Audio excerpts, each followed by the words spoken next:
नमस्कार, स्वागत है आपका। आप देख रहे हैं पीटीआई यानी प्राइम डिबेट इंडिया। मैं हूं आपके साथ सना वारिस।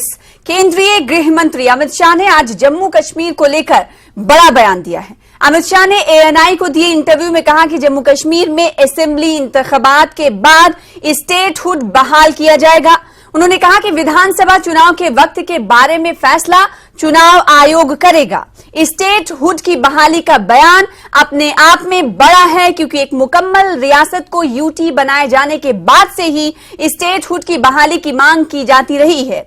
वहीं शाह ने कहा कि जम्मू कश्मीर से संबंधित धारा 370 ने देश को नुकसान पहुंचाया था। उन्होंने कहा कि जम्मू कश्मीर में जिस तरह से विकास हो रहा है, आतंकवाद धीरे धीरे खत्म हो रहा है। जम्मू कश्मीर में काफी बदलाव आया है। इस बयान के बाद से सियासत जारी है। विपक्षी पार्टियों ने पलटवार किया है। एनसी ने यानी नेशनल कॉन्फ्रेंस ने कहा कि 370 पर बीजेपी का दावा सरासर गलत है, तो वहीं पीडीपी ने कहा कि धारा 370 को जम्मू कश्मीर के लोगों की मर्जी के बगैर और असंवैधानिक रूप से रद्द किया गया। आज इसी मुद्दे पर करेंगे बात प्राइम डिबेट इंडिया में। स्टेटहुड वापस आएगा, आपने ये वादा किया था। वादा किया था एक चुनाव के बाद आएगा, और जम्मू कश्मीर के चुनाव। मैं समझता हूं इनको स्टेटहुड देना नहीं होगा। ये ट्रंकेटेड स्टेटहुड देंगे इलेक्शन के बाद। इनकी मंशा यही होगा। तो नेहरू जी के कारण 370 आया, तो हमें तो हमारा तो एजेंडा है 1950 से डाला, तब से है। मैं जानता हूं इनकी नीयत क्या है। और आज ये सारे चिल्ला रहे हैं एक भी जगह घटना होने के बावजूद। और बाद में फारूक साहब कश्मीर से इंग्लैंड चले गए थे।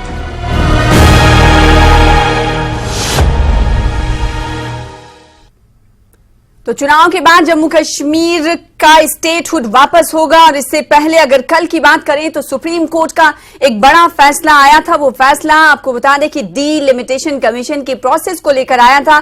सुप्रीम कोर्ट ने कहा था कि ये जो प्रोसेस किया गया है वो सही है, इस प्रक्रिया को सही करार दिया। और उसके बाद आज देख रहे हैं कि गृह मंत्री अमित शाह का ये बयान आना कि स्टेटहुड उस वक्त बहाल कर दिया जाएगा जब जम्मू कश्मीर में असेंबली इंतखाबात यानी विधानसभा के चुनाव हो जाएंगे। इस पर उन्होंने कहा कि चुनाव की तारीखों के वक्त को लेकर इलेक्शन कमीशन फैसला करेगा। तो आज इसी मुद्दे पर करेंगे बात। कई खास मेहमान हमारे साथ जुड़ने वाले हैं। आपसे कुछ देर बाद आपको टीवी स्क्रीन पर नजर आएंगे। चलिए सबसे पहले खास मेहमानों का तारुफ करा दें। हमारे बीच हमारी साथी पल्लवी घोष जी जुड़ी हुई, जो कि सीनियर एडिटर हैं पॉलिटिकल न्यूज नेटवर्क 18 की। और इसके अलावा डॉक्टर निर्मल सिंह साहब को आप विंडो में देख पा रहे हैं।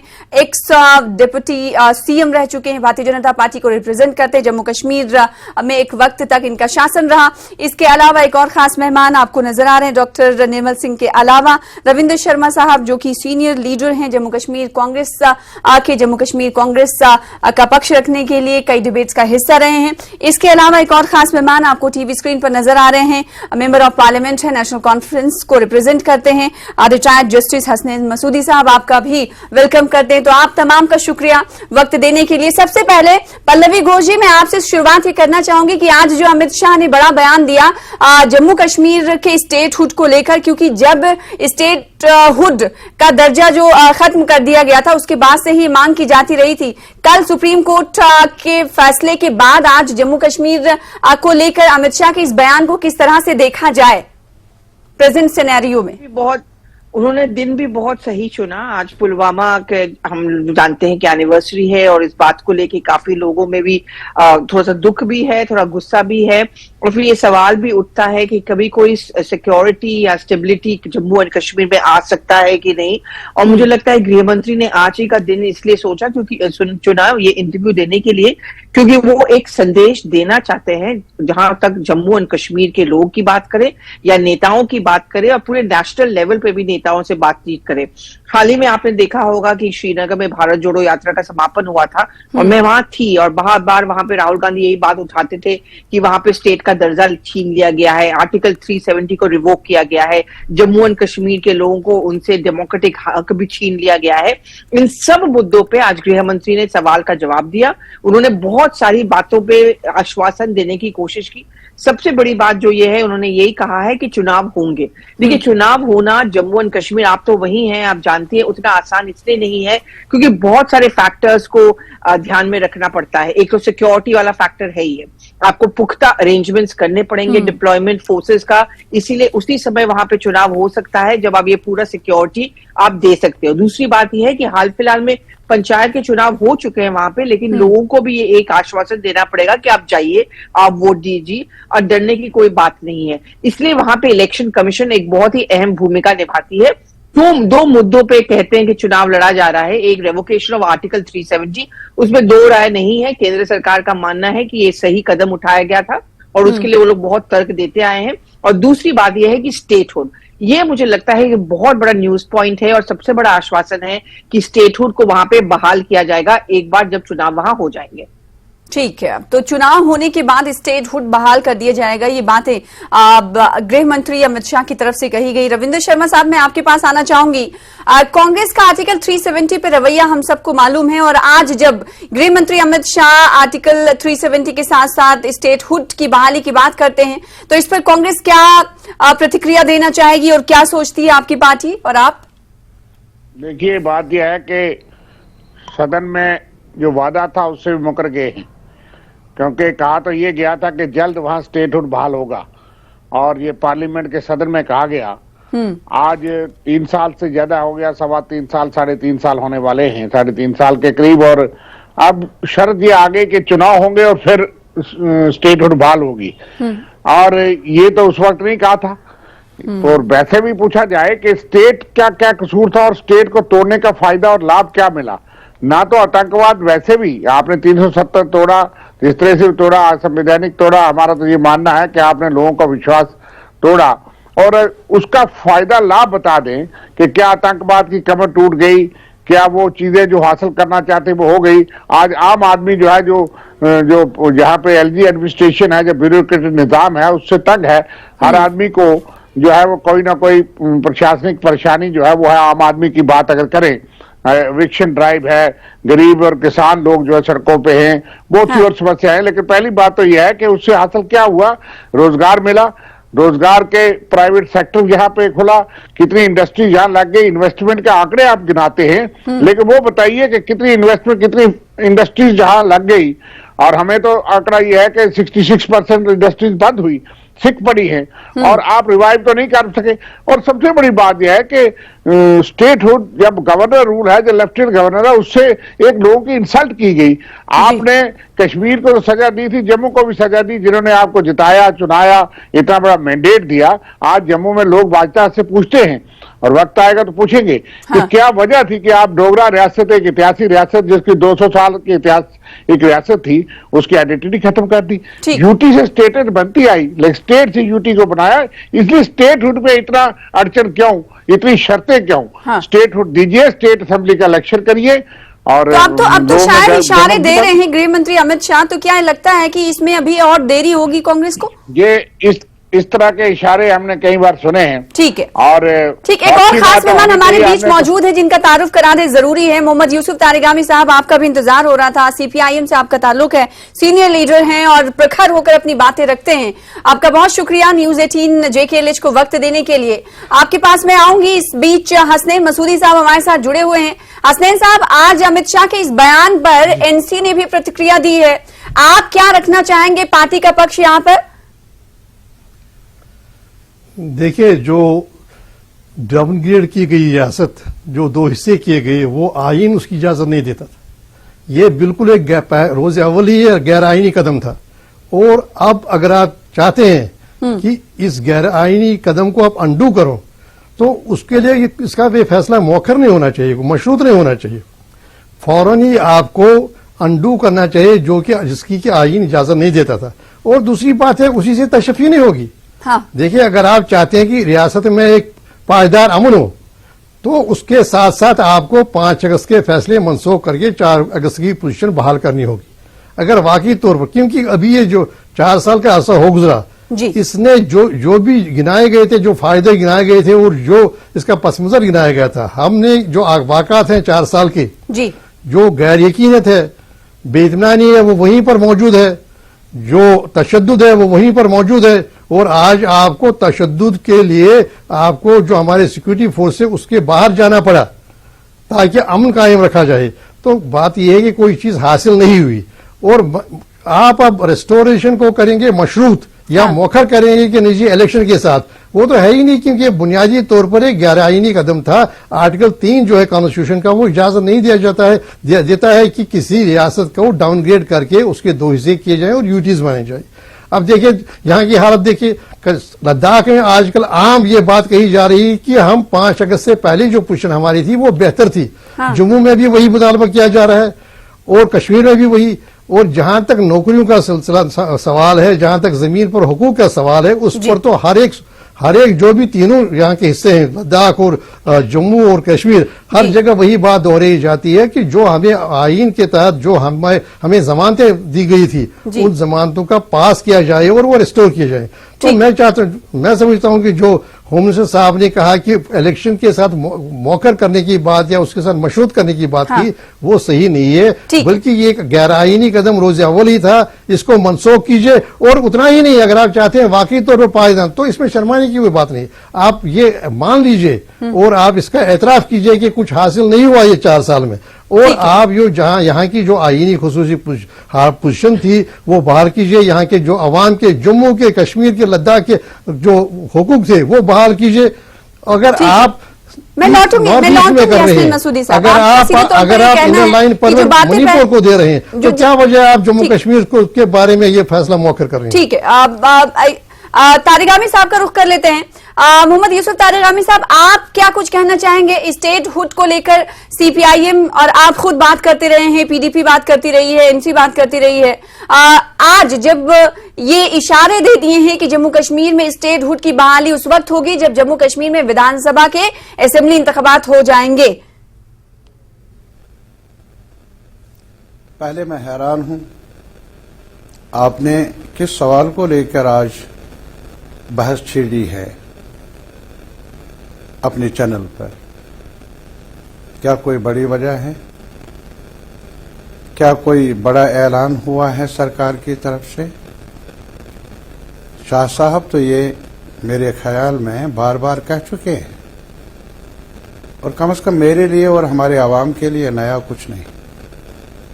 तो हम गैर जरूरी मुद्दों पर हम बहस कर लें और किस सरकार से और किन के स्टेटमेंट्स पर? उन्होंने पार्लियामेंट में कहा था कि स्टेट हुड रेस्टोर किया जाएगा। अब कौन सा नजूमी हम लाए ताकि हमें पता चले कि किस साल में वक्त कौन सा मुनासिब होगा? बहरहाल मुझे इतना ही कहना है कि गैर जरूरी है हमारे ये जो आपस में बातचीत इस मौजू को लेकर जिसमें जो बेअसर है। ठीक है। और शाह साहब, लेकिन यूसुफ तारिगामी साहब, ये बात भारतीय जनता पार्टी खुद गृह मंत्री बार बार कहते रहे, आपने भी जिक्र किया और हसनैन मसूदी साहब ने भी कहा, पार्लियामेंट में भी कहा। उन्होंने कहा कि वादा करके, रविंद्र शर्मा साहब ने कहा कि कोई नई बात नहीं कही, लेकिन शर्त जो लगाई गई है, ये बात शायद पहले नहीं कही गई थी कि जम्मू कश्मीर में जब इलेक्शन होंगे उसके बाद। कौन सी शर्त लगा दी? नहीं, उसने कभी ये शर्त वापस ली नहीं। ये तो बार बार कहा। जब प्राइम मिनिस्टर की मीटिंग हुई थी, प्राइम मिनिस्टर साहब ने सभी पार्टियों की मीटिंग बुलाई, तो वहां भी शाह साहब ने कहा डिलिमिटेशन, इलेक्शन और स्टेटहुड। ये जो लंतरानी है ना, ये तो पता नहीं। और इसी वजह से मैं आपको सिर्फ एक चीज याद दिलाना चाहता हूं। जब 2019 में यहां जम्मू कश्मीर को टुकड़े किए गए और हमारी आईनी हैसियत को खत्म किया गया, उस वक्त पहला कश्मीरी जिसको मौका मिला सुप्रीम कोर्ट की वसातत से ट्रीटमेंट की खातिर दिल्ली जाने का, सितंबर में। और मैंने फिर वहां प्रेस से भी बात की, मुलाकात हुई और मैंने वहां कहा था अपने हमवतनों से मुखातिब होकर, ये जो आज जम्मू कश्मीर में हुआ ये सिर्फ आगाज है। आज जो हमसे हमारे साथ किया गया क्या मालूम कि कल दूसरा नंबर, कल ये सिलसिला कहां आगे बढ़ता है, कहां रुक जाता है। और 3 साल में कौन कहता है कुछ नहीं हुआ, बहुत कुछ हुआ। और अभी हमारे कांग्रेस के मेरे दोस्त ने कहा क्या किसका क्या हुआ यार, अगर आतंकवाद का कमर नहीं टूटा जो आपने कहा जी, लेकिन इस सरकार ने, इस इंतजामिया ने जम्मू का, कश्मीर का, लद्दाख का हुलिया बिगाड़ दिया। हाँ। ये क्या काम है? और अगर आप जैसे लोग, हम जैसे लोग इनको ये क्रेडिट भी ना दें फिर क्या होगा? और दूसरा इतना ही नहीं, ये जमात है और ये सरकार है जिन्होंने न सिर्फ जम्मू कश्मीर की जो आईनी हैसियत है उसको खत्म किया, बल्कि उन्होंने आईन हिंद को ही, उसके बेसिक स्ट्रक्चर को मसक किया। ठीक है। आज डॉक्टर कहां निर्मल है साहब, फेडरलिज्म हमारे मुल्क में? आज जी, आज आज नहीं, मैं मेरे लौटूंगी, बात करने दीजिए। आज मैं गवर्नर लौटूंगी है आपके पास, क्योंकि कमर्शियल ब्रेक पर भी एक जाना है। तरफ और चीफ मिनिस्टर तारिगामी इलेक्टेड साहब, रिप्रेजेंटेटिव आपके पास लौटूंगी, ऐसा नहीं कि आपकी बात को कहीं और काटा जा रहा जाइए। है। एक सेकंड सर, मैं आपके नहीं, पास लौटूंगी। बस इतना ही कहूंगा मैं, मुझे और कुछ लौटने का, कहने का कुछ नहीं है, सिर्फ यही है जी, कि ये सरकार न सिर्फ उन्होंने नाइंसाफी की है जम्मू के साथ, लद्दाख के साथ, कश्मीर के साथ, ठीक है, ये नाइंसाफी करने पर तुली हुई सरकार है पूरे देश के साथ। ठीक है। डॉक्टर निर्मल सिंह साहब, जो कि एक्स सीएम रह चुके हैं, जम्मू कश्मीर के, इस बीच मौजूद हैं। आपके पास आखिर में आने का मकसद ये था कि आप तमाम जो पैनलिस्ट हैं उनकी बातें सुने, क्योंकि आप जिस राजनीति जिस जमीन पर कर रहे हैं इस वक्त, वहां ये तमाम पार्टियां भी अपनी सियासी सरगर्मियों को बढ़ावा देती हैं। एक पार्टी ये दावा कर रही है कि बहुत कुछ बदला है आर्टिकल 370 और स्टेटहुड के चले जाने के बाद, और ये 3 पार्टियां यहां पर मौजूद हैं, सीपीआईएम, एनसी और कांग्रेस। उनकी प्रतिक्रिया को आपने देखा, सुना। डॉक्टर निर्मल साहब, सीधे तौर पर तारिगामी साहब का ये कहना है कि ये लमतरानी, एक लफ्ज का इस्तेमाल किया उन्होंने, कि ये जो चीजें की गई हैं वो समझ में नहीं आई, जम्मू कश्मीर के लोगों के साथ धोखा है। जो पहले बात की गई थी उसमें कोई नया नहीं है। ये कह रहे हैं कि जो गृह मंत्री अमित शाह ने जो बात अभी कही है कि स्टेटहुड की बहाली होगी, वो तो पार्लियामेंट में भी कही थी, तो इसमें क्या नया है? मतलब उम्मीदें नहीं है जम्मू कश्मीर के लोगों को भाजपा से, केंद्र सरकार से? उम्मीद रखनी चाहिए, क्योंकि एक जो मुख्य मुद्दा है स्टेटहुड का, और बिल्कुल तारिगामी साहब ने सही कहा है कि उन्होंने कहा था कि पंचायत इलेक्शंस, डिलिमिटेशन, असेंबली और उसके बाद स्टेटहुड, तो ये पूरा उन्होंने बताया था, पूरा टाइम टेबल बताया था। तो आज भी उन्होंने वही बात कही है, तो इसलिए जो है ये बिल्कुल स्पष्ट बात है। दूसरी बात है, यहां जो बात हो रही है कि गैर आईनी तौर पर किया गया, अरे भाई पार्लियामेंट के ऊपर कोई, मुझे लगता नहीं है कोई आईनी कोई दायरा है जो इसमें कर सकता था। मसूदी साहब उसमें थे, और उसके बावजूद भी ये सभी लोग जो हैं ऑनरेबल सुप्रीम कोर्ट के सामने गए हैं, क्योंकि हमारा फेडरल सिस्टम है, इसलिए सुप्रीम कोर्ट के फैसले का इंतजार करना चाहिए। वो खुद जो है, जिस प्रकार से अभी डिलिमिटेशन के ऊपर फैसला आया है, तो सुप्रीम कोर्ट उस पर फैसला देगा, और मुझे लगता है कि सभी लोग उस फैसले को मानेंगे। जहां तक जो है ये 370 का या बाकी चीजें हैं, ये हम पिछले 72 सालों से कह रहे थे, हमारे एजेंडे पर था। जैसे अमित भाई शाह ने भी आज कहा है, तब क्या चर्चा नहीं हुई? क्या लगातार डिबेट होती रही? और जब जो है नेशनल कॉन्फ्रेंस कांग्रेस जीतती थी, तो कहते थे कि 370 के हक में जो लोगों ने फैसला दिया है। और जब 2014 में भारतीय जनता पार्टी जीती और हमारी मेजॉरिटी आई, तो क्या वो 370 तोड़ने के हक में फैसला देश ने नहीं दिया था? क्या कौन सी डिबेट जो है, जो अलग डिबेट हो रही है? हम चर्चा कर रहे थे, हम इसके इम्प्लीकेशंस क्या है उस पर हम चर्चा करते थे। और आज 42,000 जो लाशें गिरी हैं, चाहे कोई भी होगा, चाहे हमारे सेना के लोग हैं, सिविलियंस हैं, यहां तक के जम्मू कश्मीर के नौजवान जिनके हाथ में बंदूक पकड़वा दी गई, वो भी अगर उनको भी जान से हाथ धोना पड़ा है, तो उसके लिए जिम्मेदार कौन? वो फार्मूला हमारे साथी आज भी बता रहे हैं कि वही फार्मूला लाया जाए यहां पर दोबारा से, जिसको ये शांति का फार्मूला, तरक्की का, तामीर का फार्मूला कह रहे थे। मैं ये कहूंगा कि शक्ल बदल दी गई। अरे भाई, कितनी स्टेट्स बनी है जम्मू भारत में, कि कितने जो है आईनी तरमीमें हुई हैं, इसी कॉन्स्टिट्यूशन में हुई हैं। तो जम्मू कश्मीर में अगर तरमीम करके किया गया है, और पार्लियामेंट में किया तो उसको स्वीकार करना चाहिए। अगर इनको लगता है वो गैर कानूनी डॉक्टर है, निर्मल सिंह साहब गैर इसीलिए सवाल उठा रहे हैं कि तरमीम अगर की गई है तो बदलाव भी दिखना चाहिए। इन्हें लगता है कि बदलाव कुछ आया नहीं, भारतीय जनता पार्टी सिर्फ दावे कर रही है। कांग्रेस ने भी यही कहा, एनसी ने भी कहा। उनसे कई और सवाल करेंगे, आपसे भी सवाल करेंगे। छोटे से ब्रेक के लिए रुकना चाहेंगे, ब्रेक के बाद जल्द लौटेंगे। प्राइम डिबेट इंडिया का यह सिलसिला जारी रहेगा।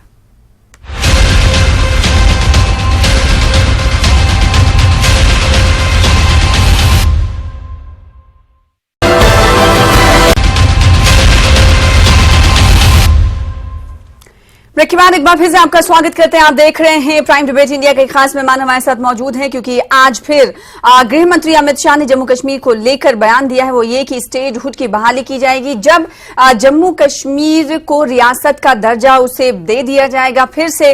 और इसी पर हम बहस कर रहे हैं। हसनैन मसूदी साहब का रुख में करना चाहूंगी ब्रेक के बाद।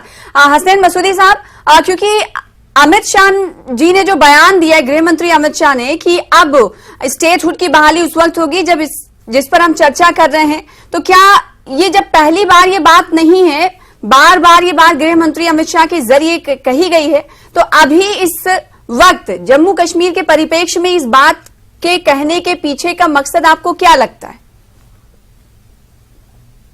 देखिए, हर तरफ से ये बात हो रही है कि पहली बार नहीं है कि जो होम मिनिस्टर हैं वो यहाँ स्टेटहुड को बहाल करने की बात कर रहे हैं।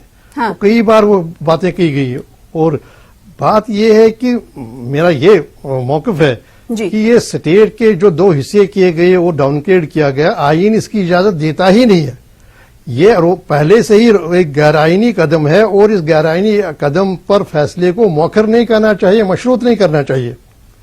अब वो उन्होंने किस पस मंजर में दिया, तो मुझे लगता है ये फिर एक बात, जैसे आम ये राय है कि ऐसे ही जैसे आज तक कहते रहे, ये भी बिल्कुल बेमाने है। लेकिन मेरा ये सुझाव होगा, देखिए आपके पास 4 साल हैं, 4 साल का तजुर्बा है, 4 साल पर जमीनी हकायक क्या है, लद्दाख में हालात क्या है, जम्मू में हालात क्या है, जम्मू से जो हमारी खुसूसी पोजीशन उसकी बहाली की आवाजें उठ रही हैं, और कश्मीर में क्या हालात है। देखिए आप सिर्फ ये रट लगा रहे हैं कि हमारा जी ये हमारे मंशूर पर था, लेकिन उससे हुआ क्या? आपने मार्केट जिन चीजों पर किया, क्या इसमें से कोई चीज हासिल हुई? क्या जमीनी सतह पर कोई अमन कायम हुआ? 600 के करीब हमारे जो पुरतशद्दुद वाक़ात हुए, और कितनी जानें चली गई, और इस वक्त कितनी बेइत्मीनानी है। अभी देखिए इस वक्त क्या हो रहा है, नई बस्ती जम्मू हो या वो महजूर नगर श्रीनगर हो, हर जगह लोग बिल्कुल गिरफ्तारी कर रहे हैं, लोगों पर आक्रमण किया जा रहा है। लेकिन इसमें देखिए आपका कहां पर वो आप कह सकते हैं कि आपको कोई कामयाबी हुई है या जिससे कुछ हासिल हुआ। महज ये बात क्या आपके मंशूर पर था, उससे कुछ हासिल नहीं होता। देखिए मैं आपके एजेंडे की बात पूरी हुई, इससे कुछ हासिल नहीं हुआ। जब लोग अमन की बात और अमन से रहना ना सीख पाए, या फिर उन्हें वो वातावरण ना फराहम किया जाए, तो ये बात बेमानी है। मसूदी साहब का ये कहना है। लौटूंगी आपके पास। निर्मल साहब, आपका इससे जवाब चाहिए इस सवाल का। इन्होंने बात कही है, या 3 साल में हमसे जो जवाब मांग रहे हैं, 3 साल में भी जो जिस प्रकार से टेररिज्म में कमी आई है, जिस प्रकार से आज वहां कोई बंद नहीं होता, पत्थरबाजी नहीं होती, जो सारी बातें हैं, तो वो इसका नतीजा है। आज जो जिस प्रकार से हम देखते हैं कि जिस प्रकार से टूरिस्ट सीजन जो है अच्छा गया है, लोग अपना कमाई कर रहे हैं। आज राहुल गांधी और सारे लोग जो है वहां तिरंगा फहराने के लिए चाहे जो है 20 साल के बाद ही पहुंचे, वो पहुंचे हैं। तो ये इसके नताइज हैं। आम लोगों से पूछिए, आप 30 साल में जो हमसे जवाब मांग रहे हैं। आपने 370 का फार्मूला, 35A का फार्मूला, और जो जहां पर था कि एक रीजन की डोमिनेशन थी, उसको आपने जो है 72 साल उसको एक्सपेरिमेंट किया है, और उससे मिला क्या हमें? अलगाववाद, आजादी के नारे, पाकिस्तान के झंडे, अटानवी और सेल्फ रूल की बातें, और फिर टेररिज्म जिसमें हिंदू, मुसलमान, सिख, ईसाई कोई बचा नहीं है। नौजवानों के हाथ में बंदूक, उनमें कंफ्यूजन क्रिएट किया गया कि आप बेशक हिंदुस्तान में हैं, लेकिन आप स्पेशल हैं, आपको ऑटोनॉमी मिल सकती है, आप सेल्फ रूल भी ले सकते हैं। कईयों ने कहा कि हमें आजादी चाहिए।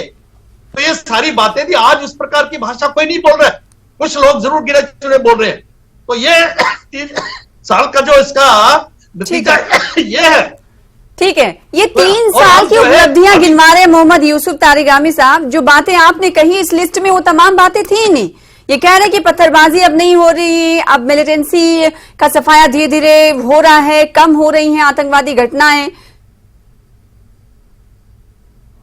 मैं एक चीज गुजारिश कर लूं, सबसे ज्यादा नाइंसाफी हो रही है आपसे कि आप मेरे दोस्त निर्मल सिंह जी पर इतना बोझ डाल रहे हैं। नाकर्दा गुनाहों की सजा मत दे दीजिए मेरे दोस्त को। अरे अगर जवाबदेही बनाना है तो हाकिमों को बनाइए, हमारे साथ डिबेट करें, खुलकर डिबेट हो। लेकिन मेरे ख्याल में मुनासिब नहीं है कि आप उनसे जवाब तलबी कर लें जो खुद मेरे ख्याल में अंदर से मायूसी होंगे सूरत हाल से। अब अभी इन्होंने कहा कि यहां आतंकवाद खत्म हुआ। ये यार आतंकवाद खत्म हो किसने सहा, कितना सहा? कश्मीर के लोगों ने, जम्मू के लोगों ने। अभी राजौरी में क्या हुआ, अभी जम्मू में क्या हुआ, और अभी कश्मीरी पंडित वापस गए थे, कुछ लोग मुलाजिम वहां काम कर रहे थे, आज वो मिन्नतें कर रहे हैं कि हमें वापस ना भेजा जाए। इसकी जवाबदेही किससे होगी? कम से कम निर्मल सिंह जी से नहीं। हां, आप कहेंगे कि अभी मैं क्या कहूं भाई, हम और कोई दिशा नहीं, हम आईन हिंद की दिशा चाहते हैं।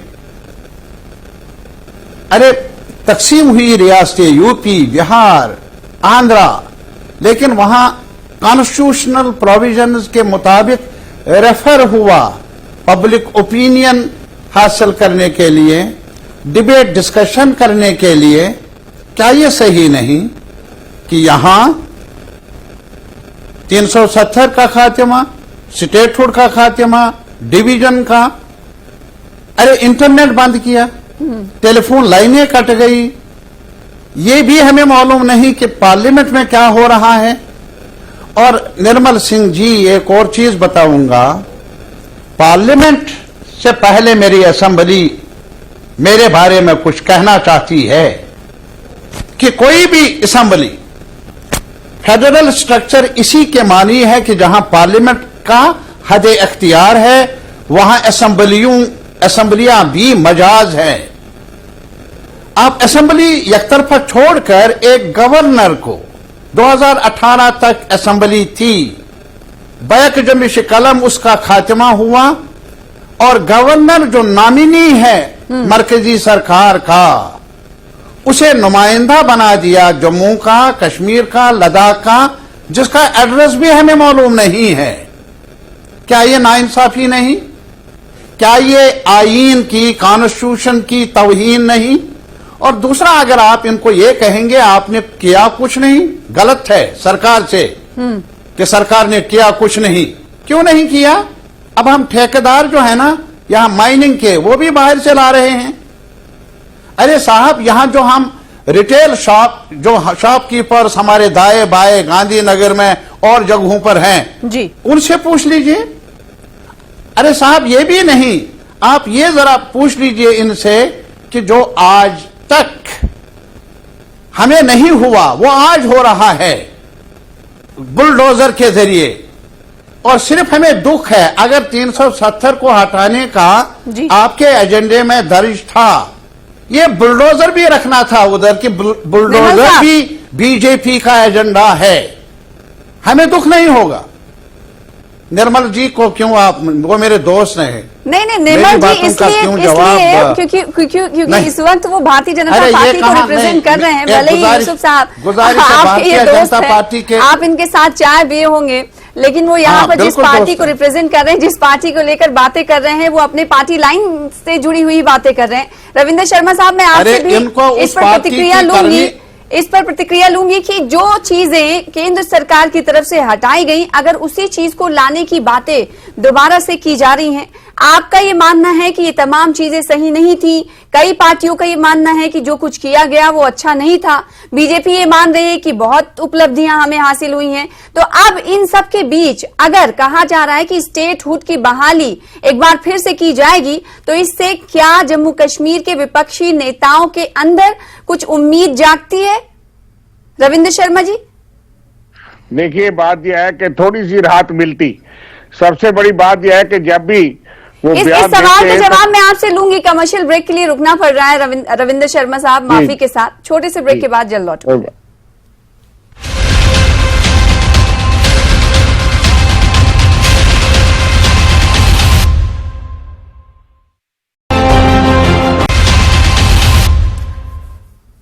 ब्रेक के बाद एक बार फिर से आपका वेलकम करते हैं। आप देख रहे हैं प्राइम डिबेट इंडिया। कई खास मेहमान हमारे साथ मौजूद हैं और आज जिस मुद्दे पर चर्चा कर रहे हैं वो एक ऐसा मुद्दा है जो जम्मू कश्मीर के विपक्षी नेता, जम्मू कश्मीर के लोगों के हवाले से उठाए गए सवालों को लेकर है, क्योंकि जब स्टेटहुड को खत्म किया गया उस वक्त से अब तक स्टेटहुड की बहाली की मांग की जाती रही। एक बार फिर से आज गृह मंत्री अमित शाह ने दोहराया है कि जम्मू कश्मीर में स्टेटहुड की बहाली की जाएगी वो उस वक्त जब जम्मू कश्मीर में इलेक्शन हो जाएंगे, यानी विधानसभा के चुनाव हो जाएंगे। रविंद्र शर्मा साहब, आपसे मैंने सवाल किया था, उस सवाल का जवाब चाहेंगे कि क्या आज जो बात भारतीय जनता पार्टी गृह मंत्री की तरफ से कही जा रही है, मुल्क के गृह मंत्री हैं, क्या इसको लेकर उम्मीद आप लोग ये नहीं रोशन कर पा रहे हैं कि जो बात गृह मंत्री ने पहले कही थी वो अभी दोबारा कह रहे हैं, तो इसमें कुछ न कुछ पेशरफ्त हुई होगी? देखिए, मैं तो कहूंगा कि बहुत बड़ा ट्रस्ट डेफिसिट है। 2019 से यहां तक और बढ़ गया। पहले तो ये शराइत नहीं रखी गई थी, हाँ। हालांकि बड़ी बेरहमी से तोड़ा गया, क्योंकि सिर्फ कश्मीर नहीं, जम्मू को भी इसका दुख है, क्योंकि ये डोगरा रियासत थी और निर्मल सिंह जी भी डोगरा रीजन से बिलोंग करते हैं। डोगरों का एक इतिहास था, जिस डोगरों के नाम पे ये फख्र करते थे, आज वो रियासत ही नहीं रही। और जब भी गृह मंत्री जी बयान देते हैं तो ऐसा लगता है उनको हमारे एहसासात, हमारी एस्पिरेशन, हमारी भावनाओं की कदर ही नहीं।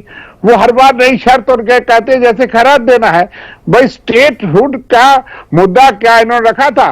370। ये पहले भी सरकार में आए और शायद लोगों को लगता था कि ये समझेंगे कि सिर्फ इसके तोड़ने का और इसको खत्म करने का से सारे मसले हल नहीं होते। डायलॉग और डिबेट शायद बात कर लेते, और उस पार्टी के साथ इनका समझौता था जो सेल्फ रूल की बात करती थी, 370 को मजबूत करने की बात करती थी। एक नॉर्थ पोल साउथ पोल का तजर्बा हुआ और ऐसा लगता नहीं था यकायक जिस तरह से हुआ। आज गम भी है, गुस्सा भी है, लेकिन एक रोष भी है। सिर्फ कश्मीर में नहीं, जम्मू में ऐसा लोगों को लगता है कि हमारी एहसास का कदर नहीं है। अपने देश को, अपने मुल्क के गृह मंत्री को, प्रधानमंत्री को 3.5 साल से आप रियासत को देने के लिए इतनी शराइत रखते हैं कि भाई लोग इस रियासत को एक स्टेटस होता है, डिग्निटी है। आज लोग बेहाल हैं और फिर आप गलत बात करते हैं। कश्मीरी पंडित जो जम्मू के मुलाजिम, जो उसमें ज्यादातर माइनॉरिटी के लोग हैं, जो कश्मीर में पिछले 10 साल 2008 से लेकर के आज तक वहां रह रहे थे, ट्रांजिट अकोमोडेशन में भी रह रहे थे। सर रविंद्र शर्मा जी, बीजेपी ये कह रही है कि आर्टिकल 370 की मंसूखी के बाद आतंकवाद कम हुआ है, घटनाएं कम हुई। मैं बता रहा हूं, देखिए डायमेंशन बढ़ गया। एक नई डायमेंशन जो 1990 में हुई थी, हाँ। जब आतंकवाद का शुरुआत हुआ कि वहां से माइनॉरिटी को भगाने का किलिंग शुरू हुई। आज 30 साल के बाद मुझे नहीं किस मुंह से ये कहते हैं कि सारे कश्मीरी पंडित, आज भी उनका बयान है कि हमारी शिवरात्रि काली है। बहुत बड़े दुख की बात है कि तमाम कश्मीरी पंडित जो गए थे, बेचारे हमारे भाई बहन हैं, वो वहां से जम्मू में बैठे हैं। उनको कहा जाता कि आपकी तनख्वाह घर बैठ के नहीं निकलेगी, आप जाइए वहां ज्वाइन करिए। ये वही बीजेपी है जो एक पत्थर उठने पे कहती थी कि हमें बड़ा दर्द हो रहा है। रजौरी के अंदर ये कहते हैं SLR देवी में आज ही अभी आया हूं और वहां लोगों में गया, उन्होंने कहा कि कोई बंदूकें नहीं दी। वहां अभी भी एक्टिविटी है। उसी डिस्ट्रिक्ट के अंदर मैं ब्रेवी गांव और वो कालाकोट के एरिया में जाकर के आया हूं। बयानात मीडिया में बहुत बढ़िया है, हाँ। लेकिन आप हकीकत नहीं देख रहे कि तमाम माइनॉरिटी, तमाम आउटसाइड के लोग जो 30-30 सालों मिलिटेंसी में नहीं मारे गए, जो लोग वहां रहे उनको नहीं भगाया गया, आज वो लोग मजबूर हो गए। किस आंकड़ों से मत गिरिए। आप देखिए कि उसकी डायमेंशन कितनी गंभीर हो गई है, कितनी माइनॉरिटी ही इनसिक्योर हो गई है, और फिर उससे हासिल क्या हुआ? आपने जम्मू की भावनाओं सबसे को बड़ा ठेस एग्जाम्पल तो पहुंचाया, अभी ये है कि जमीन और पीएम नौकरी पैकेज के गई। जो कर्मचारी हैं, एम्प्लॉय हैं, वो प्रोटेस्ट पर हैं और उनका प्रोटेस्ट जो है 285 डेज से ज्यादा बढ़ गया है। तो निर्मल साहब एग्जाम्पल्स और उदाहरण और कहां से लाएं? जीती जागती मिसाल तो यही है कि वो जाना नहीं चाहते, सुरक्षा की भीख मांगते हैं आपसे। देखिए सना, एक तो मैं कहूंगा कि कांग्रेस ने अगर अपने आंखों पर पट्टी बांधी हुई है, अगर वो जनरलाइज कर रहे हैं, तो मेरे पास कोई आंकड़े ऐसी बात नहीं है मैं उनको समझा सकूं। देखिए ये प्रॉक्सी वार है, और जिस तरीके से आप याद करिए 1990s का दौर, मुझे मालूम है कि तारिक आमिर साहब के ऊपर घर में अटैक हुआ था, किस प्रकार से भगवान ने, ऊपर वाले ने उनकी जान बख्श दी थी, जिस प्रकार से हुआ था। आज के किस प्रकार की स्थिति है वहां पर? आज पाकिस्तान ने अपनी स्ट्रैटेजी बदली है, टारगेट क्लिक कर रहे, कायरों की भांति आते हैं, टारगेट करके चले जाते हैं, यह भी स्थिति है। और आज जो टूरिस्ट आए हैं, आज जो है आम लोग वहां एक्टिविटी कर रहे हैं, यह भी सामने है। राहुल गांधी ने जाके तिरंगा जो है चढ़ाया वहां पर। आप हमारे जब लोग आते आप जाने नहीं देते थे, आपकी सरकारें होती थी। जब भी मुरली मनोहर जोशी आए, चाहे अनुराग ठाकुर आए, अरुण जेटली वगैरह आए, तो वो भी एक स्थिति है, वो आप देखिए। और यहां तक ये कहते हैं डोगरा स्टेट तोड़ी गई। अरे भाई, पंजाब के 3 हिस्से हुए, पंजाब बना, हिमाचल बना, हरियाणा बना, आंध्र प्रदेश में तेलंगाना बना। और आप देखेंगे क्या जम्मू कश्मीर में क्या डोगरा स्टेट वही स्टेट है? पीओके के बारे में क्या है? वही तो तारिक आमिर साहब कह रहे थे, डॉक्टर निर्मल साहब, की ये तमाम चीजें हुई, लेकिन वहां पर इंटरनेट जरूरत पड़ती नहीं बंद किया गया। रीऑर्गेनाइजेशन होती है। जम्मू की क्या डिमांड थी? खुशबू बघेला साहब के वक्त वो कांग्रेस के बहुत बड़े नेता थे, यूटी की मांग मानते थे, यूनिट टेरिटरी की मांग थी। और जिस प्रकार से डिलिमिटेशन होते रहे, यहां पर एक रीजन की डोमिनेशन होती रही, यह हमें मालूम नहीं है। ठीक है तारिक आमिर साहब, आप सुन पा रहे हैं हमें? रिजर्वेशन 72 सालों में दी। तारिक आमिर साहब, आपको आवाज मिल पा रही है हमारी? शायद उनको आवाज नहीं जा पा रही है। हसनैन मसूदी साहब, जम्मू की मांग तो नहीं थी यूटी, डॉक्टर साहब तो जम्मू से जीते थे, बीजेपी जम्मू से जीती थी। क्या जम्मू की मांग थी? जम्मू को कहा था इन्होंने कि हम आने के चुनाव जीतने के बाद आपको यूटी बनाएंगे, स्टेट से आपको तहसीलदार बनाएंगे। मेरा पूछना ये है। निर्मल साहब, उसके लिए चैलेंज है, लेकिन हम प्रॉक्सी बार से जुड़ रहे हैं। जहां तक का तारिक आमिर साहब है, वो बहुत अच्छे पार्लियामेंटेरियन है, जो है पार्लियामेंटेरियन है, उनको पता है किस प्रकार से बातें जो है रखी है। ठीक है, हसनैन मसूदी साहब कुछ कहना चाहते हैं? हसनैन मसूदी साहब, सीधे तौर पे एक चीज समझना चाहेंगे आप तमाम से, एक चीज ये समझना चाहेंगे तारिक मसूदी साहब, इस सवाल का भी जवाब दीजिएगा, जो बात आप कहना चाहते हैं कि आप लोगों के मुताबिक बहुत नाइंसाफी हुई, लेकिन अब उसको दोबारा बहाल करने की अगर बात हो रही है, तो क्या ये इस अच्छे कदम की तरफ नहीं देखा जाए इसे? देखिए, दो बातें की निर्मल सिंह जी ने। एक ये कि बाकी स्टेट्स के भी उनको 2 हिस्से या 3, लेकिन वहां स्टेट नहीं खत्म की गई। देखिए, पंजाब रहा, पंजाब से एक हिस्सा अलग गया, लेकिन पंजाब मौजूद रहा। यूपी से एक उत्तराखंड अलग किया गया, लेकिन यूपी मौजूद रहा। यहां पर यह किया जिसकी आईन इजाजत नहीं देता, यहां स्टेट को ही खत्म किया गया। देखिए, म्युनिसिपलिटी बनाया गया एक स्टेट को। दूसरी बात यह, निर्मल सिंह जी ने अभी बात की कि पार्लियामेंट ने बनाया कानून, और कौन बनाता? नहीं, पार्लियामेंट से सुप्रीम ज्यादा आईन है।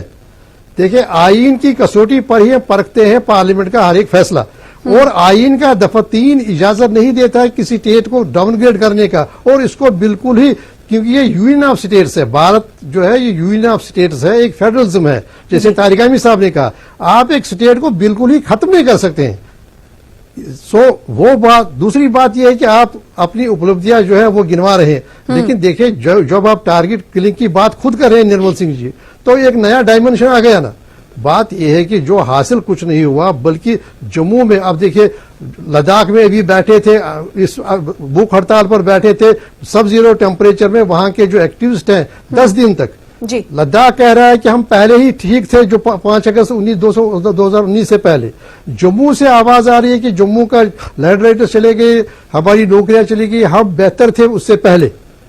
तो बात यह है कि हासिल कुछ हुआ नहीं, और अगर सिर्फ स्टेट की बात की जा रही है तो कुछ हासिल होगा नहीं जब तक कि आप रेस्टोर नहीं करेंगे वो पोजीशन जो यहाँ जम्मू की थी, श्रीनगर कश्मीर की थी और लद्दाख की थी। यानी आर्टिकल 370 की आप बात कर रहे हैं कि सिर्फ स्टेटहुड की बहाली से ही तमाम चीजें जो भी हो, देखिए अगर आप देखिए हमारे लॉ मिनिस्टर साहब हैं, वो अरुणाचल से आते हैं, वो वकालत करते हैं जम्मू कश्मीर में जो हुआ वो ठीक हुआ, लेकिन ये भूल जाते हैं कि उनका स्टेट सबसे ज्यादा ऑटोनॉमी है और ILP है। उस वक्त वो भूल जाते हैं वन नेशन वन कंट्री। ये तो क्या आपको लगता है वहां पर ILP है, आप अरुणाचल प्रदेश आप नहीं जा सकते जब आपको कानूनी परमिट प्रक्रिया ना को भी समझना चाहेंगे, जैसा कि आप रिस्टोरेशन को लेकर अब बात हो रही है कि रिस्टोर कर दिया जाएगा, तो क्या कुछ आपको ऐसा लगता है कि कोई गुंजाइश बचती है कि आर्टिकल 370, भाजपा तो ये कह रही है कि वो काफी 1950 से उनके एजेंडे में था। देखिए जो यहाँ के लोगों के जमीन के हुकूक है, यहाँ के लोगों के नौकरियों के हुकूक, ये सिर्फ कश्मीर नहीं, जम्मू के लोगों के जो हुकूक है,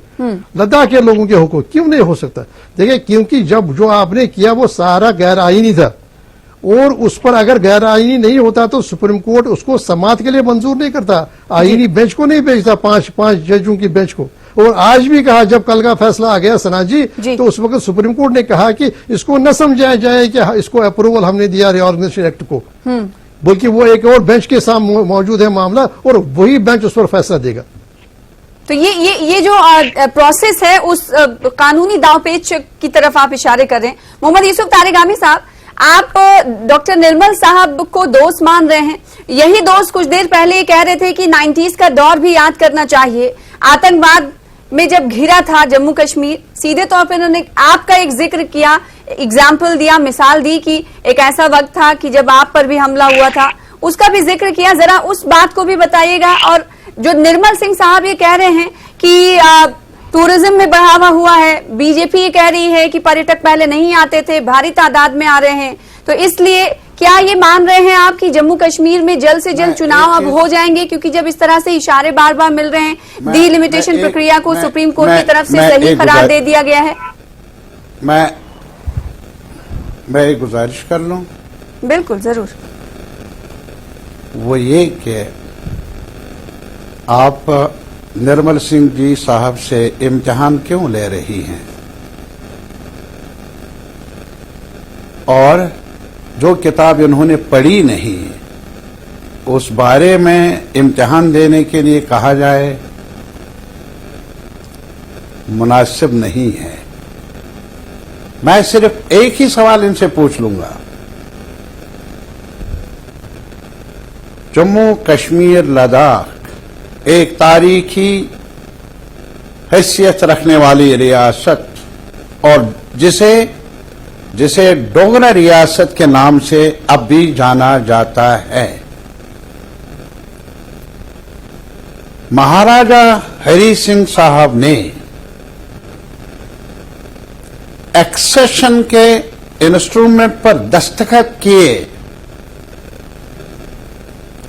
और वो एक कॉन्स्टिट्यूशनल लीगल ग्राउंड है हमारे रिश्ते का। आपने उसी स्टेट को, जिसको साथ लेकर उन्होंने इल्हाक किया, उसके दो हिस्से करने के मजाज कब बने? ये मैंडेट क्या जम्मू के लोगों ने दिया आपको, या कश्मीर के, या लेह करगिल के? आने वाले वक्त में सोचिए जरा। वो इसलिए मैं कह रहा हूं क्योंकि इसके इम्प्लीकेशंस बहुत गहरे हैं आने वाले वक्त में भी। इस वक्त सिर्फ इतनी मैं गुजारिश कर लूं, क्या कोई नजूमी मिला भारतीय जनता पार्टी को और इसकी सरकार को कि कौन सा मौसम उन्हें रास आ जाता है जम्मू कश्मीर में चुनाव करवाने का? डॉक्टर निर्मल साहब, सिर्फ इतना सा जवाब दे दीजिए, हम दुआएं कर लेंगे। ये एक तरह से तंज है भारतीय जनता पार्टी पर और आप पर भी। देखिए, चुनाव जिस प्रकार से कहा गया है, नहीं तंज नहीं, मुझे लगता, मैं अपने दोस्त पर मुझे लगता है कि जल्दी होंगे। हेलो जी, बात रखिए आप अपनी।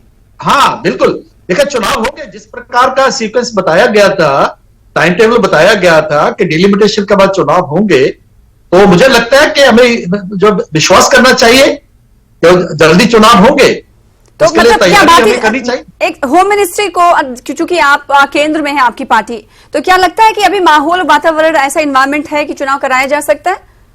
हाँ, बिल्कुल, सिक्योरिटी सबसे क्योंकि- बड़ा मुद्दा है जम्मू कश्मीर का। देखिए, सिक्योरिटी तो हमेशा मुद्दा रहा है। तो अब बात विपक्षी नहीं है। पार्टी सवाल कर रही है कि कब कराएंगे चुनाव आप इंतजार करिए, जैसे हमारे गृह मंत्री जी ने अभी कहा है कि सियासी मौसम कमीशन ऑफ इंडिया इसका साजगार डिसाइड है। करेगा। इसका जो है इसका अनाउंसमेंट हो गया, इलेक्शन कमीशन ऑफ इंडिया इसका अनाउंसमेंट करेगा। ये काम इलेक्शन कमीशन ने करना है, वो काम ये कर लेंगे। बहुत खूब, बहुत खूब। डॉक्टर निर्मल साहब, क्योंकि जब- सिक्योरिटी के हवाले से क्या कुछ कहना चाहेंगे? देखिए, ये तो प्रॉक्सी वार है, तो ये तो सिचुएशन बनी रहेगी। अभी जैसे पंचायत इलेक्शन हुए, आपको याद होगा तारिक अमीन साहब असेंबली में थे, क्योंकि ये जो जितनी भी पॉलिटिकल पार्टीज थी बीजेपी को छोड़ के, हम बार बार कह रहे थे कि पंचायत इलेक्शन करवाने चाहिए। हाँ। लेकिन ये नहीं मान रहे थे। हमारा जो कोलिशन पार्टनर था पीडीपी, वो भी मान नहीं रहा था। कांग्रेस एनसीपी इकट्ठे हो गए थे कि हम नहीं करवा सकते, ये हो जाएगा, वो हो जाएगा। उसके पहले जो जिस प्रकार से लोकसभा इलेक्शन में वहां वायलेंस जरूर हुआ था, लेकिन उसके बाद इलेक्शन हुए, तो सिर्फ जो है सिक्योरिटी पॉइंट ऑफ व्यू से बात वो रीजन इलेक्शन बनेगा। असेंबली के हाँ, पंचायत के हुए हैं, तो वो तो असेंबली ज्यादा के टफ थे। चुनावों के बारे में हाँ, तारगन साहब, वो तो बहुत ज्यादा टफ थे पंचायत के, तो असेंबली के भी होंगे। उसके लिए आज security क्यों वाला नहीं हो aspect रहे तो- हैं असेंबली के चुनाव? चलो इंतजार करें, हम घोषणा का इंतजार करें। क्यों नहीं हो रहे हैं अब? रविंद्र शर्मा इंतजार आप करिए। कुछ कहना चाहते हैं? रविंद्र शर्मा जी, आप अपनी बात रख सकते हैं प्लीज। पंचायत के चुनाव और लोकल बॉडीज के चुनाव 2004 में भी हुए, 5 में भी हुए, 11 में भी हुए, 16 में होने थे। इनकी सरकार थी, कभी कांग्रेस ने नहीं कहा, इन्होंने गलत बयानबाजी की। जब चुनाव करवाए, अरे बीडीसी, आपको याद होगा, ब्लॉक डेवलपमेंट BDC के कमेटी चुनाव के हुए, इलेक्शन, तो तमाम जो 72 सालों में बीडीसी का 72 सालों अमेंडमेंट में करने वाला BDC नहीं करवाया अमेंडमेंट आपने। हमने की है। डॉक्टर साहब सुन लीजिए, आप सीनियर लीडर हैं, मगर आपको पता नहीं होगा, 14 मार्च 2014 का एक्ट पढ़िए।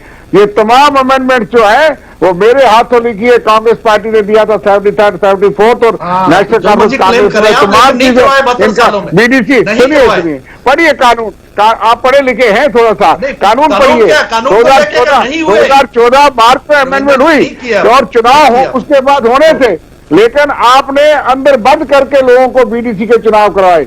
हमारे प्रेसिडेंट जो है, का जेल में आपने किसी को कहा नहीं था, बंद किया। लेकिन बात उस वक्त नहीं है। इस वक्त बात यह है कि असेंबली के रविंद्र चुनाव जी, कब डॉक्टर करवाओगे? निर्मल सिंह साहब को एक ठीक है। साथ स्क्रीन पर ले आएंगे, क्योंकि वो दोनों एक साथ बात कर रहे हैं। नहीं, डॉक्टर साहब को मैं ये जो तारिक अमीन साहब ने पूछा, पूरा जम्मू कश्मीर पूछता है कि आपने अपना मंसूबा पूरा कर लिया, आप कितना बकाया है कि उसके बाद चुनाव होंगे। आप हर बार तारीख दे देते हैं अदालत की तरह और हर बार कहते हैं कि चुनाव होगा, चुनाव के बाद स्टेट होगी, स्टेट के बाद पता नहीं क्या होगा। लेकिन स्टेट ने कसूर क्या किया था? आपने यूटी बना करके भी सारे कश्मीरी पंडित और हिंदू मुलाजिम कश्मीर से भगा दिए। आपकी सरकार थी उस वक्त भी, आज भी रविंद्र है। जी, आप अपना याद करिए, एक बड़ी अच्छे तरीके नहीं, से मान डिबेट हो लीजिए, रहा था, हमें याद आपने उसको करिए ना, पॉलिटिसाइज आप करना तो शुरू कर कहते दिया थे, है।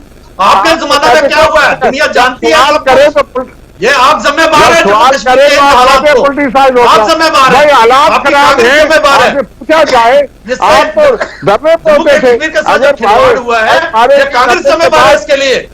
और आज जो है जिस प्रकार का आप कर रही है, आप सरकार को सहयोग नहीं करते हैं। आपके 88 मेंबर पार्लियामेंट थे डॉक्टर साहब, और अरे भाई आपकी साहब, वीपी सिंह की आप जिम्मेवार हैं। यहाँ पे- हम तो 30 साल की, हमारी जब आपने 30 साल की, आपकी 72 साल की है। 30 साल 70 साल की जिम्मेदारी है रियासती आपकी। जम्मू कश्मीर हिंदुस्तान के हाँ, हालात में जिम्मेदारी है, आपने क्या कांग्रेस किया? का बहुत बड़ा कांग्रेस रोल को है। है, लेकिन कांग्रेस को अपना बात आईने है, में अपना चेहरा चुनाव देखना कब चाहिए। करवाएंगे? इधर रोड अपना की चेहरा बात न आईने में करिए, देखना बताओ चाहिए। कि चुनाव कब करवाएंगे? निर्मल आप साहब, लोग पूछते हैं। चुनाव करवाएंगे ना, इंतजार करिए ना। आप तो मैं तो नौ साल अधिकृत से आप आदमी नहीं हूं सत्ता में घोषणा हैं, करने की। 9 आप साल इंतजार से करिए। आप हुकूमत में कुछ हैं महीने इंतजार और 9 करिए। साल के कुछ बाद महीने आप कहते हैं इंतजार कि जी हालात पिछले सरकारों ने 47 से खराब किए थे। आज 9 साल अरे से भाई, युवा आपकी बताओ, जिम्मेदारी है। आप लोग 42,000 लोग मारे गए हैं। 42,000 लोगों की लाशें मिली हैं जम्मू कश्मीर में। ऑनरेबल है आप जिम्मेवार हैं। आप जो पावर में लोग थे वो जिम्मेवार है। दवाई की जम्मू के रिसोर्सेज को लूटा जा रहा है, जम्मू की जमीन को लूटा जा रहा है, जम्मू की तजारत को लूटा जा रहा है, जम्मू के व्यापारी को लूटा जा रहा है। और सीधे तौर पर ये सवाल किया जा रहा है कि आखिर जब रिस्टोरेशन ऑफ स्टेटहुड की बात कही जा रही है तो आखिर कब होगा और कब होगा चुनाव की शर्तें गृह मंत्री अमित शाह की तरफ से जो कही गई हैं कि उसी वक्त स्टेटहुड को वापस दिया जाएगा, यानी राज्य का दर्जा रियासत की बहाली एक बार फिर से तब होगी जब जम्मू कश्मीर में इलेक्शंस होंगे। छोटे से ब्रेक के लिए रुकना चाहेंगे, ब्रेक के बाद मसूदी साहब और तारिगामी साहब का भी रिएक्शन चाहिए। छोटे से ब्रेक के बाद जल्द लौटेंगे।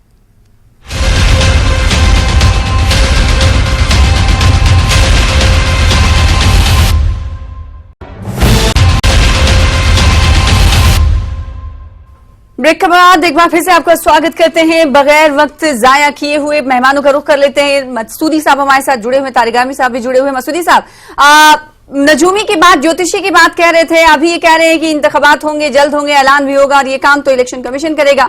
लेकिन माहौल की अगर बात करें तो जम्मू कश्मीर में इस वक्त क्या इन्वायरमेंट वैसा लग रहा है कि जम्मू कश्मीर में इलेक्शंस कराए जा सकते हैं? विपक्षी पार्टी, ऑपोजिशन लीडर होने के नाते आप क्या कुछ देख पा रहे हैं जमीनी सूरत हाल? देखिए, जो मरकजी सरकार का मौकफ है या जो पार्टी मरकज में है हुकूमत, तो उनका कहना है कि हालात बिल्कुल नॉर्मल है, टूरिस्ट आ रहे हैं, सब कुछ नॉर्मल है, सब कुछ ठीक है।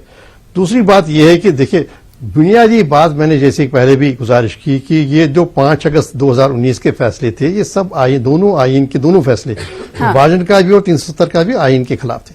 मैं निर्मल सिंह जी को मैं याद दिलाना चाहता हूं कि 2015 में एक माइनर मिनरल्स कंसेशन ऑर्डर हुआ था कि यहां से बाहर के लोग यहां पर छोटे माइनर मिनरल्स ले सकते हैं, और भारतीय जनता पार्टी ने ही उसके खिलाफ एक बड़ा मोर्चा संभाला था और उसके खिलाफ आवाज उठाई थी, सदन में भी और हाउस में भी और हाउस के बाहर भी। देखिए, जम्मू के लोग मुतमईन नहीं है जो उनके हुकूक छीने के, कश्मीर के लोग मुतमईन नहीं है, तो सबक सीखना चाहिए। अगर आपके मंशूर में था, लेकिन ये 4 साल का ये सबक है, नहीं वो सब ठीक नहीं हुआ। और दूसरी बात है, अगर आप मणिपुर में इनर लाइन परमिट दे रहे हैं, अभी दे दिया, अभी वहां पर ऐलान हुआ, गृहमंत्री जी वहां गए थे, ऐलान हुआ कि उपहार है प्रधानमंत्री की तरफ से मणिपुर को, अगर मांगा नहीं गया। हाँ। तो जैसे जब जो हमारे लॉ मिनिस्टर है उनकी जो स्टेट की है, उनको जब बड़ी ग्रेटर ऑटोनॉमी दी गई है, तो जम्मू कश्मीर के बारे में ये क्यों इसमें दूसरा ये एक डुअल एक उनका एक मैं एक बात आपसे समझना चाहती हूँ, का मतलब नहीं है कश्मीर का, जम्मू का। तो बात ये है कि जब आपके मुताबिक, विपक्षी पार्टियों के मुताबिक जो जम्मू कश्मीर की स्थिति है वो सही नहीं है आर्टिकल 370 और स्टेटहुड को छीने जाने के लिए जाने के बाद, लेकिन अब इसे वापस अगर दिया जा रहा, दिए जाने की बात कही जा रही है, तो क्या कोई पेशरत अच्छी आप इसमें देख पा रहे हैं? नहीं, सना जी, मेरा मौकफ है कि यहां पर पायदार अमन के लिए वो 5 अगस्त के फैसले आपको रद्द करने होंगे, अंडू करने होंगे। लेकिन जहां तक आप कह रहे हैं कि नॉर्मल की बात, वो तो उनका ही स्टैंड है ना, मरकजी सरकार का, यहां पर सब नॉर्मल है, इलेक्शन हो सकता है, डीडीसी के हो गए, बीडीसी हो गए, पंचायत के हो गए, क्यों नहीं सर? मैं कहता हूं कि इलेक्शन की मांग यहाँ का पायदार अमन के लिए जो है जरूरी, इसका मतलब है ना कि हालात ठीक ही होंगे। नहीं, उसका नहीं, वो दो अलग नहीं, वो दो अलग चीज। देखिए, बात यह है कि पायदार अमन के लिए अगर जम्मू कश्मीर लद्दाख में आपको पायदार अमन करना है तो उसके लिए जरूर होगा कि आपके शायद आपके मंशूर में भी हो, लेकिन आप जम्मू की देखिए, जम्मू के लोगों की आवाज देखिए, लद्दाख की देखिए, यहाँ कश्मीर की देखिए। आप ये कह रहे हैं कि भारतीय जनता पार्टी और केंद्र सरकार ये कह रही है कि अभी हालात बहुत सुधरे हैं, आपके मुताबिक नहीं सुधरे हैं। तो मैं वही चाहती हूँ कि जब आप मांग कर रहे हैं कि हालात सही है इलेक्शंस के लिए, वो कह रहे हैं कि वो कह रहे हैं इलेक्शन के लिए हालात ठीक है, तो कह रहे हैं इलेक्शन, लेकिन उसके साथ साथ पायदार हल के लिए स्टेट का जो स्टेट है, उसका जो स्टेट का फैसला है उसको मशरूत न रखें इलेक्शन के साथ। हाँ। और जो यहाँ का जो शर्तें ना लगाएं, स्टेटहुड रिस्टोर किया जाए और शर्त ना लगाया जाए। रविंद्र शर्मा जी की बात सुन लूं, फिर उसके बाद लास्ट कमेंट लेना चाहूंगी इस डिबेट के अंतिम पड़ाव में। रविंद्र शर्मा साहब, आप क्या कुछ कहना चाहते हैं और क्या मशवरा है सरकार के लिए आपके पास? मेरा ये है कि मैंने कोई जाति टिप्पणी से डॉक्टर साहब पे नहीं की, पार्टी के बारे में है। मेरा आज भी मानना है कि ये कहते हैं कि हालात ठीक है, हम नहीं मानते कि हालात ठीक है, लेकिन मगर जम्मू कश्मीर में जितने भी चुनाव हुए चुनौतियों के बीच में हुए। जब 96 में चुनाव हुआ था, बहुत मुश्किल में डॉक्टर नरसिम्हा राव जी की प्रधानमंत्री नरसिम्हा राव जी की सरकार में लोकसभा चुनाव किया गया, असेंबली नहीं हुआ था। बाद में असेंबली चुनाव हुआ। डेमोक्रेसी को रिस्टोर करना भी आतंकवाद को एक जवाब है, पाकिस्तान को एक जवाब है। जहां तक ये डेमोक्रेसी रिस्टोर नहीं कर पाते, ये मुल्क के हित में नहीं है। आप चुनाव आप कहते हैं बीडीसी हुए, पंचायत हुए, बिल्कुल हुए और होने चाहिए। अगर वो हो सकते, ये भी हो सकते हैं। लास्ट बुलेट यहां बंद नहीं होगा तब तक चुनाव का इंतजार नहीं किया जा सकता। हमारा मानना है कि लोग वहां से भागे, माइनॉरिटी अनसेफ हो गई, हालात का डायमेंशन ग्रेव हो गया, मगर चुनाव के लिए आपको कैलकुलेटेड जोखिम लेना पड़ेगा। और जम्मू कश्मीर के लोगों को आप महरूम ये जम्मू कश्मीर की विपक्षी जो पार्टियां हैं उनकी मांग है कि जो वोटिंग राइट्स है और जो लोकतांत्रिक तरीका है उससे जम्मू कश्मीर के लोगों को वंचित ना किया जाए, महरूम ना किया जाए। इससे भारतीय जनता पार्टी सबक लेने की बात भी कह रहे थे मसूदी साहब की अगर 4 सालों में 3 सालों में कुछ अच्छा नहीं हुआ तो सबक भी ले सकती भारतीय जनता पार्टी। रविंदर जी की बात और बाकी साथियों की बात से बिल्कुल सहमत हूं कि हमें बंदूक बंद होगी उसके बाद चुनाव किए जाएंगे, ऐसी बात नहीं है। अब थोड़ा महीने इंतजार करें, चुनाव जल्दी होंगे। और जिस प्रकार से जो है गृह मंत्री जी ने कहा है, उन्होंने कोई शर्त नहीं रखी है। उन्होंने कहा कि असेंबली चुनाव करेंगे उसके बाद स्टेट बोर्ड आएगी, सीक्वेंस बताया है, कंडीशनल नहीं है जैसे तारिक अमीर साहब भी बता रहे थे।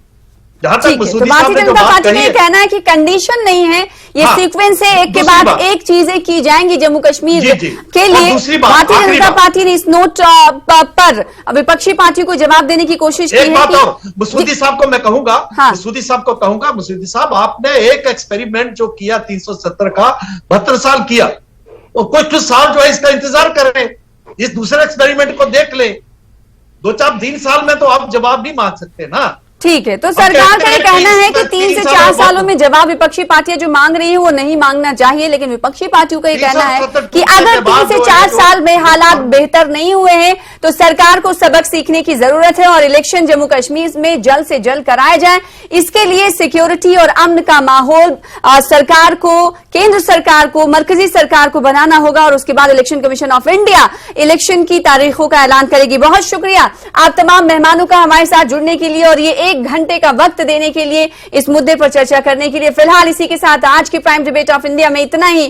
कल फिर हाजिर होंगे बड़े मुद्दे के साथ, तब तक देखते रहिए न्यूज़ 18 JKLH। नमस्कार।